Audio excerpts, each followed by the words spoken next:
Hi there, Steve here. Today, I want to talk about speaking because I always talk about input and listening and reading. So today I'm going to talk about speaking. Remember, if you enjoy these videos, give me a like or this for this one and subscribe, of course. So why do I want to talk about speaking? Well, first of all, in a previous video, I said that I was in a restaurant with this Chinese couple, Chinese friend of mine, who goes to class every day to learn English here in Vancouver, 3 hours a day, 5 days a week, and he still can't really speak very well, and we start speaking in English and he switches back to Chinese.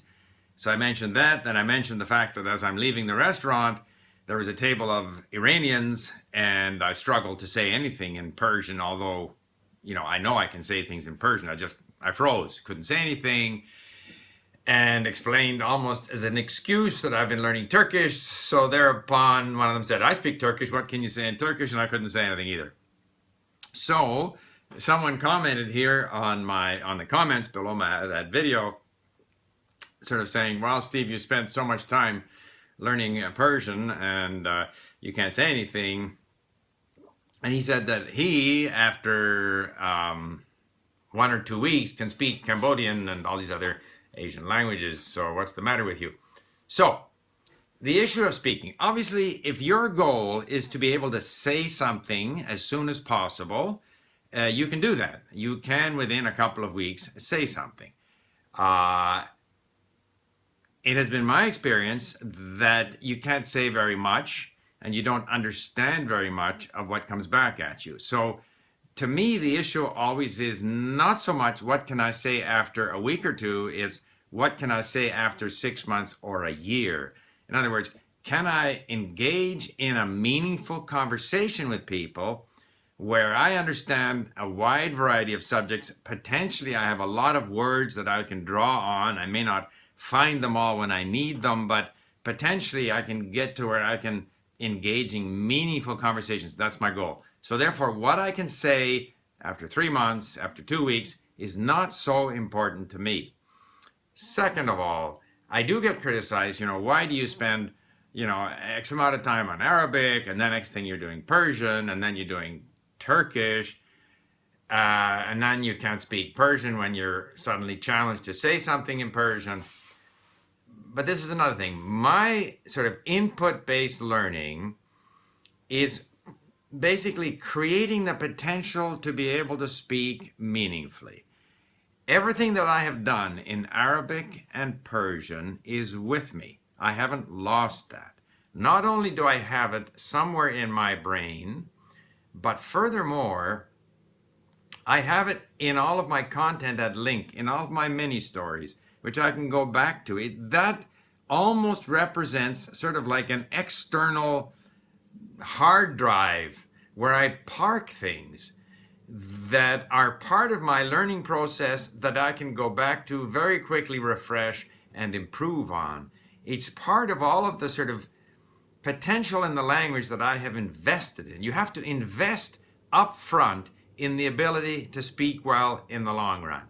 Now, eventually, to speak well, you have to speak a lot. So if my Chinese friend goes to language class and never speaks, doesn't even take advantage of the opportunity of speaking with me, he's not going to improve. To speak well, you have to speak a lot eventually. If you are worried about how you sound, if you are worried about your mistakes, you won't speak a lot. You have to work your way through that period where you are making mistakes and you are doubting yourself, and you just have to go with it, all right? But obviously, you want to build up sort of that background in the language so that you have a chance of understanding what people are saying, and yet you have a chance of finding words and phrases. So, to summarize, to speak well, you have to speak a lot. My Chinese friend, my only advice to him is, you probably have enough words to speak. So start speaking at every opportunity. Second of all, what you can say after 10 days or 2 weeks or 3 months is not as important as what you will be able to say in the long run. So I am convinced that in my 3 languages that I'm exploring right now, Arabic, Turkish, and Persian that are all connected historically, culturally, that I'm going to be involved with for 3 years perhaps.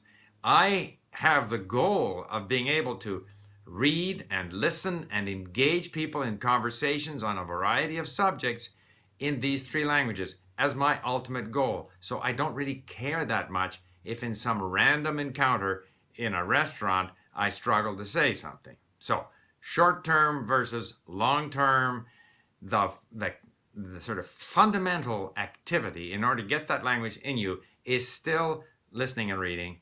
However, comes a point where if you want to improve your speaking, you're going to have to speak a lot. You're going to have accept the fact that sometimes you'll be tongue-tied, and at other times you'll be able to say more, and you just got to fight your way through it and keep talking. I hope that makes sense.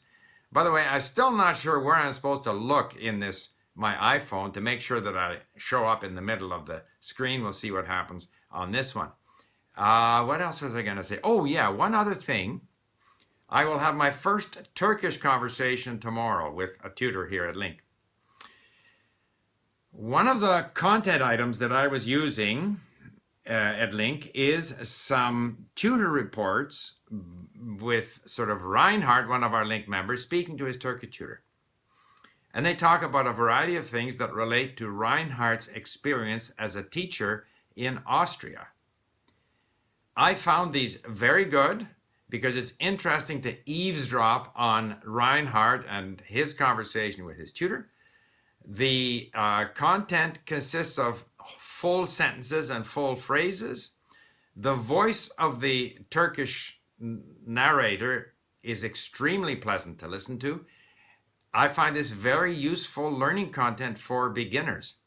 And I'd be interested in reactions from people if I were to, and in fact, I can put up my tutor conversations with my Persian tutors because we don't have a lot of content for Persian. I wonder if people would find these interesting. I would like to hear more of this kind of material for Turkish because I'm still at a very early stage in my Turkish. And this kind of, variety is great. So the mini stories are great because there's a lot of repetition, but having a chance to peek into Reinhardt's conversation with his tutor is interesting to me. It introduces variety, and the words and phrases that she reads are the words and phrases that I want to be able to use in my conversation tomorrow with my tutor. Look forward to your reactions. Bye for now.